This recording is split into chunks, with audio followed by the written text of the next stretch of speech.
Okay, so my name is Chad O'Carroll. I'm the CEO of Korea Risk Group, which is the producer of the NK Pro and NK News websites. As you know, North Korea held its 75th anniversary of the Workers' Party of Korea over the weekend, which was an unprecedented military parade in several ways. We saw more North Korean technology, conventional and WMD, than ever before at this particular parade. Of course, it was also held at night time, which was another first as far as these military parades go. And of course, we saw Kim Jong-un looking emotional as he explained or apologized to the citizens of the DPRK for some of the problems in delivering on projects and initiatives that have been part of his policy making. You may have seen we conducted a live stream on YouTube of the parade with analytical insight from a couple of our regular contributors. That video is still available online if you'd like to watch a extended overview of everything that took place within the parade. You can find it on the NK News YouTube channel. But today, however, we're going to provide a more refined analysis after having 36 hours or so to think about what we saw and provide a bit of insight from two guest analysts, Dr. Andrei Lankov, who is a regular long-time contributor of NK News, and Ankit Panda, who is one of our NK Pro contributing analysts. Before we start, though, I just want to give you a brief overview of what we do in case NK Pro and Korea Risk Group is new to you. One moment, slides. I'm just trying to get our slides working. Okay, yeah. So in case you're unfamiliar, NK News, we're a specialist news publication, general website for news on North Korea. We've also got the NK News podcast, which is an interview series that we do with leading experts around the world. And then we've got the NK Pro website, which is designed for experts, people that work in government, military, business, NGOs, etc. People often ask me the difference between NK Pro and NK News. NK Pro, we provide a suite of research tools, databases, to help you get behind the headlines and make sense of things. So for example, if you work on sanctions, we have a North Korea ship tracker, allows you to track ships of concern around the world. We've also got the world's only North Korea company database, thousands of profiles of DPRK businesses. We've got various newsletters to help you start the day smoothly, providing executive analysis first thing in the morning. Basically everything you need to work on North Korea in a way that helps you connect the dots in an otherwise pretty confusing open source ecosystem. So that's a little bit about the company. As I said, we've got two guests with us today, Andrei Lankov and Ankit Panda. Ankit is going to start off with a briefing of about 10 minutes talking about the weapons that we saw on the parade on Saturday. Then Dr. Lankov is going to talk about the political situation, what this means for US DPRK diplomacy and indeed internal ramifications within the DPRK. And then at the end, we'll wrap up with Q&A moderated by myself. So in that regard, I will pass over to Ankit Panda to kick us off, and he can share some insight on the main weapons takeaways. Great. Thank you very much, Chad.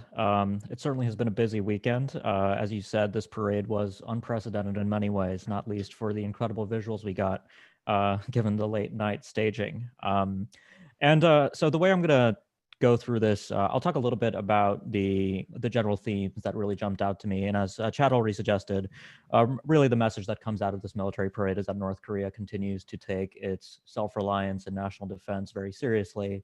And in particular, modernization, technological modernization under Kim Jong-un continues. In the Kim Jong-un era, one of the prominent themes that has defined North Korea's continuing investments in the military has been a big focus on scientific and technical advancement, qualitative advancement in the kinds of weapons that we are seeing in the country. And I know, you'll be seeing on your screens, of course, the picture of the weapon system that has gotten the most headlines, which is Kim Jong-un's new strategic weapon, and I'll get to that in a bit. But I do also want to talk a little bit about the other things that were a little bit less noticed, but I think matter quite a bit as well.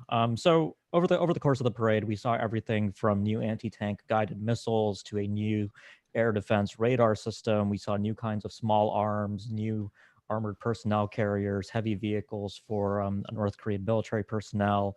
We also saw the return of many familiar weapon systems, and I think that indicates the systems that North Korea really sees as marking important milestones in its deterrent. These include the Pukguksong-2 medium-range ballistic missile, North Korea's first land-based solid-fuel medium-range system, which was first tested in February 2017.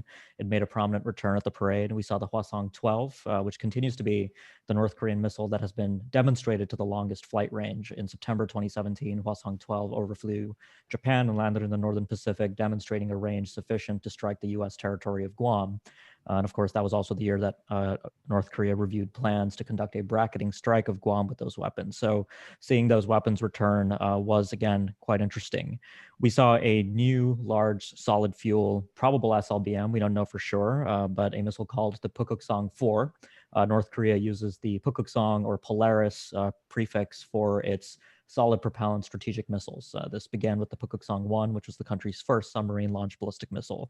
This new missile, the Pukguksong-4, was revealed to us at the parade. We had no evidence prior to this that a Pukguksong-4 missile existed, but we continue to know very little about this missile system.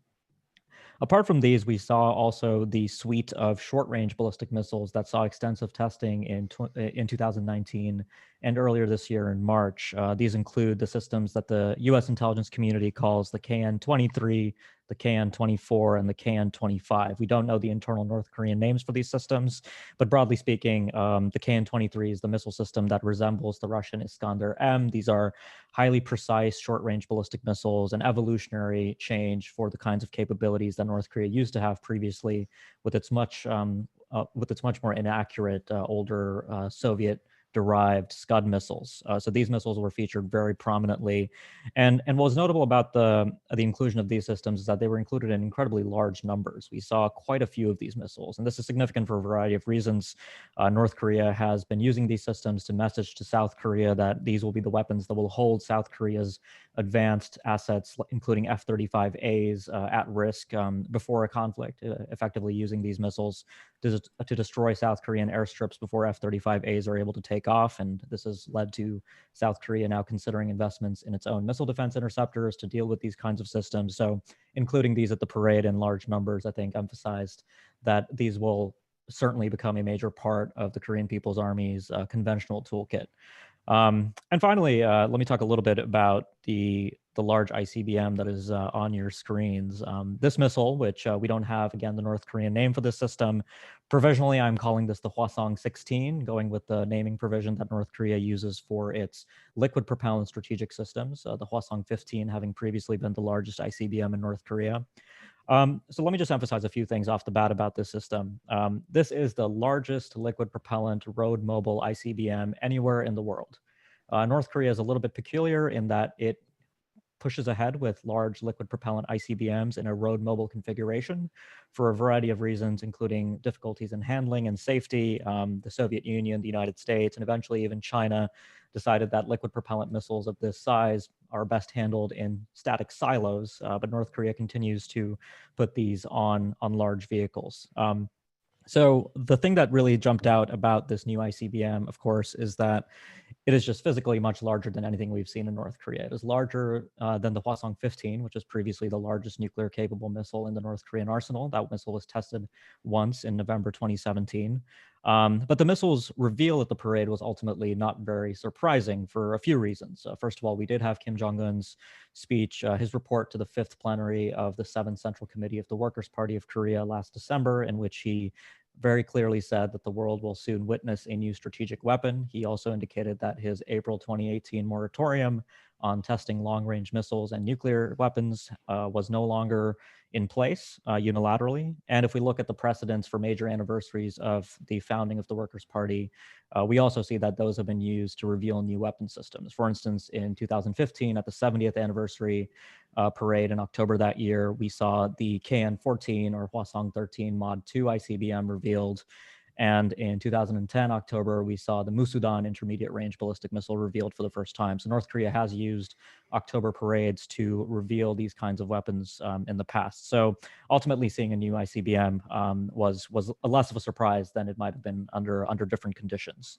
I should also note that this parade is the first since the February 2018 parade, which took place the day before the start of the Pyeongchang Winter Olympic Games, which led us into inter-Korean diplomacy and eventually US-North Korea diplomacy. But this is the first parade since then to feature strategic weapon systems, nuclear-capable weapon systems. North Korea had a military parade in September 2018 that was carefully denuclearized. That parade did not include any nuclear systems as diplomacy was then ongoing. But the reveal of this ICBM certainly, I think, emphasizes to the United States and to the outside world that time is really not on our side, that the longer we wait to come to any sort of agreement with North Korea, the country's qualitative progress continues. The capabilities that the Hwasong-16 brings to bear, I think, are also worth discussing. We see a very large payload section on this missile. A larger missile allows for a larger payload, both in terms of physical size and mass. So assuming that this missile exhibits performance that is scaled up from the Hwasong-15 in size, we don't know exactly what kind of engine this missile is using. Well, we should assume that not only is this missile capable of ranging the entirety of the US homeland, but it may be capable of doing so with more advanced payloads than would be available to the older ICBMs, including the Hwasong-14 and the Hwasong-15. This includes, of course, multiple reentry vehicles, which are a logical place for North Korea to invest for very similar reasons as the Soviet Union originally looked towards multiple reentry vehicles. All else being equal, it will always be cheaper for a nuclear state. And when I say all else being equal, I'm also talking about fissile material not being a major constraint, which as time goes on, it is less of a constraint for North Korea, so it has more fissile material available to create more warheads. As that happens, it is cheaper for a country to invest in adding warheads to an existing missile than building out more missiles. And in particular for North Korea, this is an important consideration because North Korea is also limited in the number of launch vehicles that it has for ICBM-class weapons. And here I also get to a very interesting observation from the parade, which is that this parade is the first time that we've seen evidence of more than 6 heavy ICBM class transporter erector launchers, or TELs. And that is a serious development. I don't have a satisfying explanation for the origin of the 11-axle transporter erector launcher that is carrying this new missile, the Hwasong-16. But I'm sure in due time we will learn either that North Korea imported more of the so-called logging trucks that it had imported from China in 2010 under falsified end-user licenses. As far as we know from the US Treasury Department and the UN panel of experts, only 6 such trucks have been transferred from China to North Korea. So either this new vehicle represents evidence of further transfers, or more seriously, it represents progress in North Korea in indigenously constructing vehicles of this class, which had been an important constraint. Either way, the answer is not reassuring. It suggests that North Korea will be able to build a much larger fleet of ICBMs going forward. I should note that the Hwasong-16 is untested. We might think that the December 2019, last year, right before Kim Jong-un's address ending the launch moratorium, there were 2 engine tests at Sohae where North Korea operates a large liquid propellant engine test stand for ballistic missiles. This is the test stand, for instance, that was used in 2017 to conduct static tests of the engine that was eventually used in the Hwasong-12, Hwasong-14, and Hwasong-15 missiles. So the 2 tests that were conducted last December may well have been for the first stage and second stage engines of the Hwasong-16, which does indeed appear to be a 2-stage ICBM. I can't predict when this missile will be tested, but I do suspect that North Korea will look to test the system. It will provide a qualitatively important advancement if they choose to conduct this test on a lofted trajectory, like they did with their previous ICBM tests. This missile could loft as high as 5,000 kilometers, given how large it is. We don't have good information yet about the engine, but I do suspect that North Korea is using a variant of the engine that it calls its March 18th Revolution engine. This is a indigenous North Korean variant of the Soviet-designed RD-250 engine, which was used in Soviet ICBMs, and it has been quite good to North Korea. It has helped it realize the Hwasong 12 through 15, and now possibly the Hwasong 16 with a larger configuration of a cluster of these engines. But that's information that we can't fully glean from the parade alone. So overall, this is a serious development. I mean, I should also point out that if we look at the record, this is the 5th ICBM design that North Korea has shown to the outside world. In 2012, it showed us the KN-08 or Hwasong 13. In 2015, it showed us the Hwasong 13 Mod 2 or KN-14. Both of those ICBMs were revealed to us at parades, and neither has ever been flight tested. By contrast, the Hwasong 14 and the Hwasong 15, which are the only ICBMs to ever have been flight tested in North Korea, were tested first and then revealed to the outside world in the parade. What does it mean that the Hwasong 16 was shown to us at a parade instead of being tested?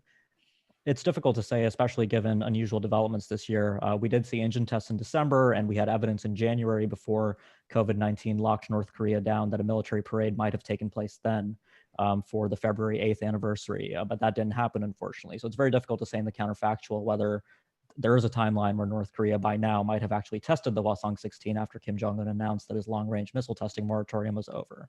But either way, the Hwasong 16 is a reminder to the United States that qualitative advancement continues, that the North Korean nuclear threat is very much still here, and especially coming right before the US election, I think it will have the effect of raising the North Korean issue on the agenda for whoever inherits the White House. So I'll stop there. I'm very happy to expand on any and all of that in the Q&A. Thank you. Thanks, Ankit. For those of you who are just dialing in, just a reminder, this is a NK Pro briefing call. We do these on a regular basis for members of our NK Pro website. This is a rare public one. We decided to make it open access and on the record so that a lot more people could get an insight into the parade and also learn a bit more about what we do. If you would be interested in trying our NK Pro website, just send an email to Melanie. The address is at the bottom of your screen. I'm going to pass over now to Dr. Lankov, who is going to talk about the political implications of all of this. And just a reminder, we are seeing a bunch of questions coming in. We will get to those after Dr. Lankov's finished doing his briefing. So the politics, what to make of all of this? Well, I would say it's a sort of nuanced message. On one hand, North Koreans are emphasizing that they are not stopping their nuclear and missile developments. From a parade, obviously, you cannot learn much about nuclear program, but you can learn a lot about delivery systems. And they did show a remarkable progress in the delivery system. Basically, Ankit has already described, and I've talked to some experts over the last couple of days. These people love their missiles and they admire North Koreans, frankly, irrespectively of which countries they are working in and for, because they say that it's an impressive breakthrough. Frankly, we have seen a lot of new technologies, not only related to the delivery systems, but to everything. There are signs that North Koreans are working to improve their conventional warfare capabilities too. But from our point of view, it's delivery systems which are more important. And they did show to everybody that in spite of all this talk of sanctions, which many people hope should slow down their military developments, in spite of sanctions, in spite of rather difficult economic situations, they are still willing to continue with their nuclear and missile development, even if it means that some farmers in distant provinces will starve to death. It's not something new, but unfortunately in democratic countries, including the United States, where new people are in charge every 4 or 8 years, politicians and decision makers have to learn it again and again. So if North Koreans are cornered, they sacrifice farmers, but not missiles. And we have seen it again. Nothing surprising, actually. What is surprising is that how much they have advanced. And they did show it. And again, as Ankit Panda has just said, it's a message quite clear. Don't expect that we are going to beg for some kind of solution on your conditions. It's a major message. The later Americans and the world community, international community, really start talking, the more advanced North Korean nuclear and missile program will be, and the greater price the outside world will have to pay for what? Destroying this program? No hope. North Korea is nuclear and it's likely to remain nuclear. The best outcome we can realistically hope for is some kind of freeze, some kind of compromise, some kind of arms restrictions, arms control agreement. And the later it happens, the more expensive it will be. And on higher level, the North Korea's military capabilities, including nuclear capabilities, are going to be stopped. If they are going to stop at all, which is a big if. So it was their first message. We are advancing, look how much we have done, and they did do a lot, in spite of everything. Second part of the message is, they still decided to show, if you like, an iron fist in velvet glove. That is, they did not launch any of these missiles. We can expect that this new large missile, the engineers and generals, they dream about seeing it flying. They want to have a test of this missile, we can be pretty sure, but it has not happened. And if you look at speech of Kim Jong-un, it was remarkably lacking bellicosity. He's basically addressed the South Koreans as his beloved or respected compatriots. He basically said 12 times how thankful he is to his people. He basically apologized for being unable to deliver economic growth and everything. So it was very, very soft speech. So he basically emphasized many times that all these new weapons are exclusively for defense, that, of course, it should not be taken seriously, but this is what he chose to emphasize. And he was talking about economic problems. He was talking about sudden developments. He was talking about COVID epidemics, emphasized that it was nobody in the country who has COVID, and so on. So it was a very soft message. So he was showing these mighty weapons, which can basically wipe the city of New York from the face of the earth in seconds, and he was still talking soft. Carry a big stick while talking soft. An ancient wisdom from a very smart American president, more than 100 years ago. Having said that, what does he want? First of all, it's quite clear that North Koreans are still working to have some kind of agreement with the United States.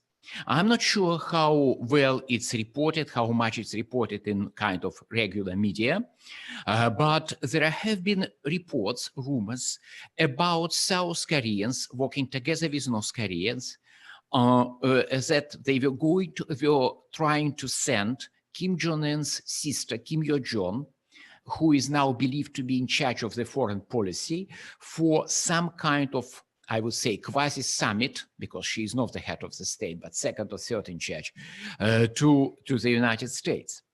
And there are good signs, some kind of indirect evidence that North and South Koreans, without openly admitting it, that they are talking quite a lot. And most likely they are talking about some kind of diplomatic advancement. Recently in September, we had a rather ugly incident when a South Korean citizen who, in some unclear circumstances, found himself on the North Korean coast, coast was killed by North Korean soldiers. It's not clear whether they overreacted or far more likely they followed order from above. Kill everybody who tries to get in because of COVID epidemics. Anyway, he was killed, and current South Korean government is working very hard and very successfully to play down the incident and to forget it, very often ignoring evidence, pretty hard evidence that we are talking about what was essentially a well-planned assassination, this incident. So there are, and frankly, it's clear why South Koreans are doing it. They want some kind of diplomatic solution. And of course, North Koreans and South Koreans may be more complicated, but North Koreans definitely would like Donald Trump to be re-elected because they don't want to do anything noisy, provocational before the elections. Why? Because Donald Trump, they believe that Donald Trump is really dangerous. And probably at the first stages of his rule, their major goal was to overstay Donald Trump. But now they have probably discovered that they can handle Donald Trump. And one of the basic rules is they avoid doing anything which will be highly visible and produce a bad impression on the American public, and hence will annoy Donald Trump, because such North Korean actions, by creating some kind of tension with the American publics, will undermine Donald Trump's approval rating. So it's the reason why they showed these missiles, but they did not test fly it. Have they done it? It would be on the front line of on the front pages of Washington Post and CNN, and it would damage Donald Trump. And now they are sending sort of same message, but in a softer way, because they hope that if Trump is re-elected, it would be possible to negotiate something with him. They believe that Donald Trump probably is a person, unlike any other US politicians right now, who will make a compromise, who will make a deal, accepting tacitly, not explicitly, implicitly, tacitly accepting North Korea as a de facto nuclear state, in exchange for some kind of arms control treaty. And of course, they hope to have sanctions lifted, because they suffer a lot because of sanctions. Once again, they don't suffer to an extent that they would stop their nuclear and missile program. Not going to happen. But they also would like to do other things, and sanctions prevent them from doing it. So they hope that they can negotiate, maybe, just maybe, with Donald Trump some deal. They are unlikely to negotiate such a deal with Biden or any other candidate. So they would like to have Donald Trump elected, and they did show their development in a way which would make little damage to his current standing, but would still show to the world that they are not just doing nothing. And they did basically show it, and they did show that sanctions, contrary to the expectations, and in spite of quite significant damage, sanctions and pandemics of COVID inflicted on the economy, in spite of this, their development of very modern, very efficient, very frightening military technology has not stopped and will not stop. So it's a message. Look, we have a big stick, but right now we are talking soft, and you are welcome to talk soft to us. Okay, thanks, Andrei. We've got quite a lot of questions in. I may extend this to by 5 minutes, just so we can get through a lot. Just before we start on the questions from the floor, I've got a question I'd like to ask Ankit and Andrei, actually. We've heard a lot of talk over the weekend from analysts about the possibility of a Hwasong 16, let's call it 16, test sometime in the new year to greet a US president. Mm-hmm. I've not really seen any consideration, however, about possible restraints to that. And one reason that may have indirectly facilitated all of this new technology is Chinese acquiescence. How do either of you foresee China being an obstacle to one of these tests? And if North Korea does test and China is not happy about that, how does that articulate in terms of the Sino-DPRK relationship? Yeah, that's a very interesting question. I mean, that is an important change since 2017 is the geopolitical relationship between the United States and China is in a very different place. In 2017, China agreed with the United States to sanction North Korea in unprecedented ways. And the Sino-North Korean relationship has also changed quite a bit in the interim, given personal diplomacy between Kim Jong-un and Xi Jinping. So presumably the Chinese have quite good channels through which to message. I'm sure they've already sent messages in the hours since the parade that's a very nice looking missile, but we would prefer you not test it in the coming weeks or months. But if the North Koreans do go ahead with a test, it's difficult to see the Chinese position either way really influencing their decision right now. I mean, I don't think that China is going to, for instance, suddenly begin implementing UN Security Council sanctions at a very different level if North Korea does decide to go ahead, just given the geopolitical changes we've seen since 2017. So I don't foresee that being a huge inhibitor for North Korea, but it is something that I think will play a more active role this year than it did in 2017. Andrei, any thoughts on that? Yeah, basically I would agree. I would say we have another big change. With all these developments, North Korea is now more dependent on China than ever before. It does not mean that North Korean leaders are happy about it. They don't like China. They, I would say, strongly dislike China, but China needs a strategic buffer.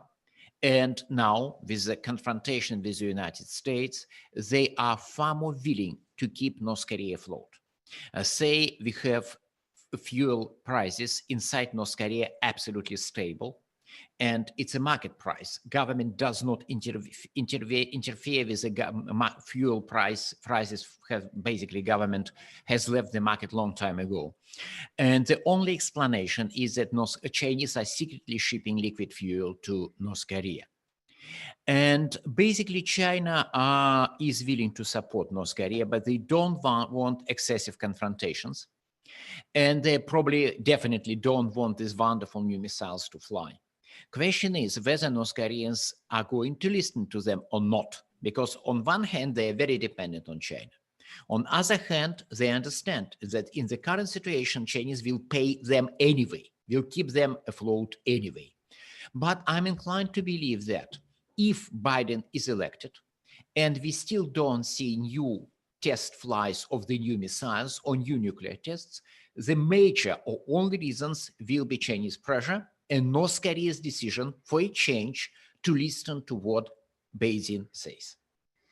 Okay. Now we've got quite a lot of questions here. I think we can just go straight into them. Try and keep the answers quick as possible. So after yesterday's rollout, what conclusions can we draw regarding the success of export controls seeking to stymie North Korea's WMD and missile advances? And what can we intimate about North Korea and how it's acquiring key technologies, material, and know-how? Either of you prefer to answer that one? I think yeah, very quickly on that one. I think we have a lot of work to do in the export control space. I would just refer whoever asked that question to read the recent UN panel of experts report, which includes interesting updates on the activities of the Second Economic Committee for North Korea and the Munitions Industry Department overseas. North Korea's overseas procurement network continues to be very active, and I suspect a lot of the technology we saw certainly has benefited from the success that they've experienced in continuing to be able to import the components that they need from overseas.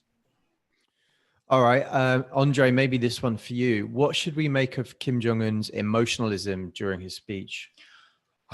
First of all, he's a politician. It means he's a good actor. But having said that, doing kind of, cheap fake psychology, I would say that he is a person who really would like his people to live well. He cares about it. Of course, it doesn't mean that he is going to put his own power under any kind of threat because of this. Of course, regime survival is far important for him than survival of poor farmers in distant provinces, but he does care about farmers as well. Missiles come first, but he doesn't forget about farmers. And he was probably quite sincere when he said that he is very sorry about not delivering the economic growth he promised because of such bad luck with a strange American president who is not happy about their nukes and everything. All right. Now, someone else has asked, maybe this is for you, Ankit. Does the presence of soldiers in uniform preventing against chemical warfare signify any advancement or willingness to use these kind of weapons, do you think? Yeah, that was quite surprising. Actually, just before we got the parade footage, North Korea's ambassador here in New York delivered his speech to the UN First Committee on Disarmament and included language stating that North Korea is completely opposed to biological and chemical weapons. Of course, North Korea hasn't signed the Chemical Weapons Convention and is thought to have significant stores of chemical warfare equipment. So we did see chemical warfare units out there, and imagining the use of chemical weapons on the Korean Peninsula. You have to imagine that these personnel, if they would use this equipment in a conflict, would be operating in an environment where North Korea had used chemical weapons, and these troops would be conducting operations against the U.S. and South Korea. So it was an interesting addition to the parade. I'm not quite sure if it tells us anything about North Korea's willingness to be more open about its possession of chemical weapons. Of course, they were willing to also use VX in Kuala Lumpur International Airport in 2017. But yes, I think it is an interesting twist to this parade. All right, Andrei, maybe this one for you, especially given the two promotions we saw in recent days. Did the leadership lineup reveal anything new about the current party-army balance under Kim Jong-un? And yeah, I'd just add into that, what do you make of these two promotions? And you might want to explain them. Yeah, promotions were surprising because they have not promoted marshals for a long time, for 25 years or something. Two simultaneously, it's sort of unusual. Ibn Chol, as they usually say, he has been believed to be the most powerful military and military industrial administrator and manager for some time, but still it's impressive. They have two marshals of the army, plus Kim Jong-un himself is a marshal of the republic, which is one step higher. Having said that, it's probably another indication that Kim Jong-un is sharing some power, more willing to share power with some of his advisors. The stories which were published about 2 months ago, made public by the South Korean intelligence, they said that he is sort of delegating power and sort of in a semi-retirement. It's definitely not true, but it's quite clear that top management has been partially decentralized, and there are many signs in all areas, including maybe these promotions, because he's probably giving army as well as economic managers, banking managers, cultural managers a bit more autonomy, and it's quite clear that they're becoming more prominent. Talking about who is standing next to him, well, it's quite expecting. One should expect he was standing next to two marshals. Well, after all, it was a military parade. What was mildly remarkable that he was in a nice gray suit, not in any kind of military or pseudo-military uniform. Ankit, maybe this one for you. Very simple question. What are the implications for North Korea of a victory by Joe Biden? That's a great question. I mean, yeah, it'll be a new U.S. president, which means that there will be a North Korea policy review in the first half of 2021, just as the Trump administration did their policy review. I believe it was April 2017 when the administration settled on maximum pressure and engagement as its North Korea policy banner. So if Biden does win, and of course North Korea is having the 8th Party Congress in early January too, so it's a period of change potentially both in the United States and North Korea. So I suspect that would immediately mean that early 2021 becomes a very important period of time for North Korea to communicate certain things to the Biden administration. The way they chose to approach the Trump administration could be a playbook here. They tested the Pukguksong 2 during former Japanese Prime Minister Abe's first trip to Washington, reminding the Trump administration of the North Korea challenge, which of course during the transition by Obama had been emphasized as one of the top problems for the United States. So if the Hwasong 16 isn't tested in the final months of 2020, then perhaps that might be a sensible time to test, reminding a new Biden administration that, look, if you're going to go back to the old Obama policy and wait for us to make a bona fide gesture towards denuclearization, all that will mean is our capabilities will continue to expand. And that might or might not have any bearing on the actual policy review that's being carried out. But I suspect that will be an important consideration for the North Koreans. I do agree with Andrei, though, that I think the North Koreans would prefer to ultimately deal with a second Trump administration to continue the interpersonal diplomacy. But all the fundamentals, and I assume the North Koreans are paying just as much attention to this as anybody else in the world, the fundamentals are pointing to a Biden victory. So that means that the North Koreans will have to, perhaps in the next few weeks, tell us a little bit more about what that might mean for them. Recall in late 2016, when Obama was leaving office, the North Korean Foreign Ministry, I believe, released a 30-page long document explaining all of the reasons why U.S.-North Korea relations went wrong over the Obama presidency. And perhaps they'll do something similar for the Trump administration. Andrei, given all the economic problems this year, how do you think the North Korean people will have seen this parade and all this display of technology? Let's, for example, imagine a farmer a few miles out from Wonsan. How are they going to be watching something like this? Can I be cynical? He loves it. Ask a truck driver from Alabama, what does he think about US strategic bombers? Does he believe it's a waste of money? Maybe some of them do, but clearly a minority.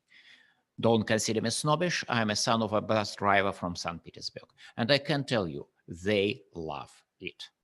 Maybe not all, but a significant part. They can be unhappy about, luxury lifestyle of the top officials. They can be even unhappy about, new high-rise buildings in Pyongyang, while there is hardly any construction in the countryside and so on. But the military might remember, nations love the militaries, especially in peacetime. They don't necessarily love when real war starts. And Korea is a very nationalist place, both South and especially North. So what would you expect them? I believe they love it. Okay, Ankit, I'm going to combine a couple of WMD program questions here. One from Jonathan Pollock. Can you discern the quantitative goals in these missiles programs? Is it just build, build, build with no evident end state? And we also have a question here from Marcus Gaulauskas. Sorry, Marcus. He says, I've been warning about the potential for North Korea to demonstrate multiple re-entry capability for its ICBMs. The massive payload potential of this new strategic weapon system seems to be intended to imply the ability to loft multiple RVs. Can you speak to your view on this? Absolutely. Both two terrific questions from two great analysts. So the first question, yes, I mean, North Korea, like any state, any nuclear state under fiscal constraints, resource constraints, can't build out its forces to limitless levels. And I think North Korea, more than other nuclear states, has to make very careful decisions about how it allocates its fissile material, which warheads, for instance. I mean, this has been one of the views I've had about the submarine launch program when people talk about it being a huge threat. Is North Korea really going to take its limited fissile material, make a limited amount of nuclear warheads, and then decide to put a bunch of them on a submarine that's very likely to be destroyed by anti-submarine warfare efforts? So I think these factors are continuing to weigh on the North Koreans. Of course, the US intelligence community calculates that North Korea is amassing 12 nuclear weapons worth of fissile material a year, which means that has been ongoing now for a few years. That assessment was from 2017. The number of actually manufactured warheads is much smaller. One of the things we saw with this parade is that now they might have more ICBM launchers than they do before. And one of the goals, I think, that is governing the way they reason about the number of nuclear delivery systems that they're pursuing is how to hold the US homeland credibly at risk. And North Korea, like Russia, like China, like US adversaries, I think rationally regards US missile defenses to be more effective than they actually are. So that is an important consideration for North Korea, is they want to have more warheads and reentry vehicles. They want to have the capability to launch those at the United States at levels sufficient that they can have confidence that even if US missile defense is just magically perfect and intercepts everything 100% of the time, that they can saturate those missile defenses by having simply more reentry vehicles than the US can ever hope to defend against. And they're getting there. They're getting quite close to that, actually. I mean, using at least publicly available data about the performance of US missile defense systems. A few years ago, I think the number I came up with was North Korea would need 11 ICBMs with a single warhead to have a 1/3 chance of at least detonating a thermonuclear weapon on one American city. And if you're in the United States, that's a bad day, even if you do intercept 2/3 of those reentry vehicles.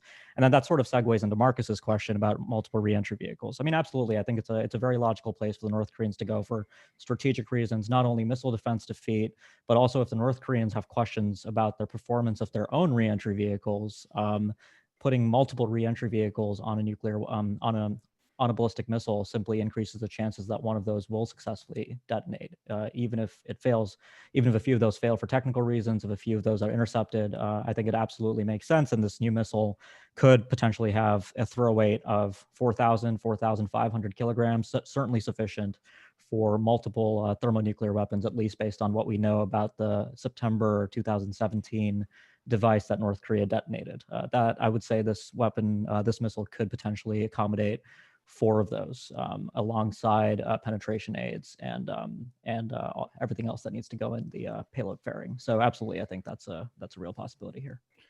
Okay, as I said, we're going to go 5 minutes more just due to the volume of questions. Andrei, given all the conventional weapons and upgrades we've seen, which could, well, seriously have a major role to play in a war with South Korea, what do you think this says about that argument you often hear among perhaps more conservative voices in Washington that Pyongyang's overall aim is unification of the peninsula by force?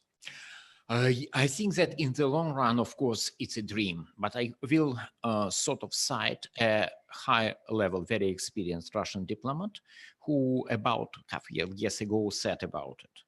He said that unification of Korea by force is definitely a dream of the North Korean leaders. It's something they dream about in warm and nice Korean summer nights. But then morning comes, and under the sober light of morning, they realize that in the foreseeable future, it's not going to happen. So yes, intention does exist, like, well, pretty much every world religion would like to see all humans of the world believing in their truth. But I'm not sure, and they're even doing something to get there. But currently, well, I don't see it's realistic.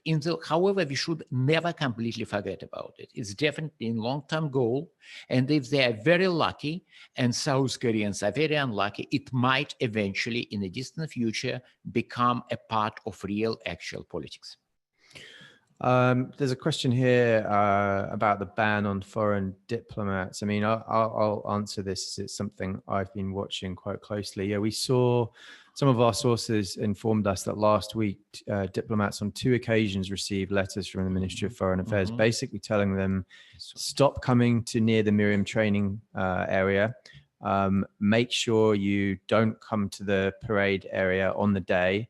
And in fact, some sources told us that they weren't even able to get out of the diplomatic compound on Friday. So there was a serious effort to really restrict the movement of foreigners. And I mean, my sense is that this is possibly to prevent them from being able to take photographs of some of this technology up close. Paradoxically, the North Koreans did provide some really stunning high quality photos of this material. The other thing we've seen is just a very significant fear of COVID. And we saw a really strange thing, which on the day of the parade, the midnight to 2 a.m. on Saturday morning, no masks. Later in the day, if you look at the Rodong Shinmun state newspaper from Sunday, you'll see that parade events unrelated to that took place later in the day. There was a torch parade and various other celebrations. Masks were all being worn. It does raise the question as to whether or not those who attended may have been tested in some way and they really wanted to avoid any risk. Andrei, you look like you're about to say something on that. Yeah, about the first option, I'm aware about, the 6,000 pixel resolution, this kind of huge pictures they released. Well, first of all, I think they really don't want foreigners especially foreign military intel specialists, to be on the ground, and foreigners with good cameras. Yes, they did release the pictures. Maybe these particular pictures were not even photoshopped, but they chose the angle, they chose the time when to take the shots. So I think that the major reason was they just did not want foreigners to be around, because probably there were some capabilities they wanted to hide, or maybe some of the systems that they demonstrated are far, far from being battle ready.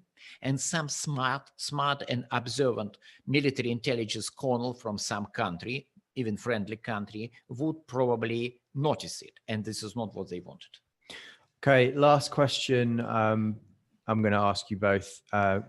If you were recommending either President Trump or a future President Biden what to do next year, what would your short advice be? Ankit, do you want to start?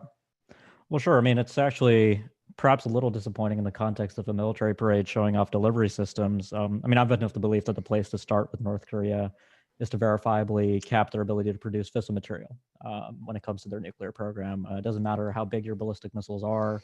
If you don't have enough fissile material to go around, you're just not going to be able to put the warheads on them. Unfortunately, that recommendation grows less appealing with time because North Korea continues to amass quantities of fissile material that I believe in a few years will get to a point where they'll have enough to really do what they want, or at least things that they couldn't have even imagined during the six-party talks era, for instance. So that continues to be my major recommendation.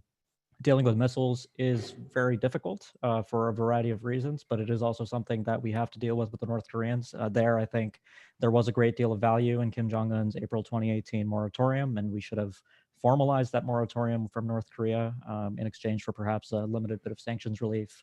Perhaps we will recognize the value of that when North Korea does test its multiple warhead-capable ICBM in the future. So that's really where I'd start, but I have a lot more ideas on that. I could go on for hours. Mm-hmm. And Andrei, what would be your advice? I understand nobody is going to hear to my advice in the White House because it's time to understand that a non-nuclear North Korea is not going to happen. The only scenario which can bring us a non-nuclear North Korea is a revolutionary collapse of Kim Jong-un regime, which does not appear to be highly likely or even likely in the foreseeable future. Possible, but not likely. North Korea is a nuclear, and the sooner it would be understood, the better.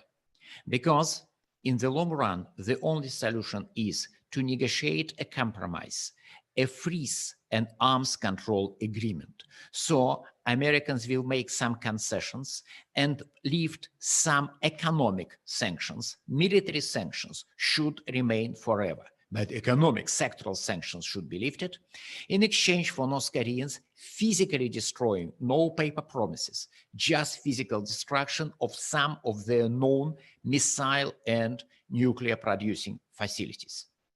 Essentially, Hanoi deal.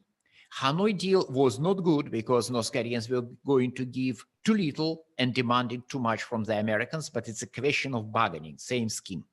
But you can, even if an American president understands it, it will be impossible for him or her in more distant future to persuade Congress, because people in the Congress will start accusing him of being soft to dictators, selling American security, blah, blah, blah, blah. So it's politically safe because of Congress, of, big media, everything for him to do nothing, to do sanctions which are not working but selling very well, and wait for better missiles, for time when North Koreans will have systems which will definitely penetrate American missile defenses, and so on, so on, so on.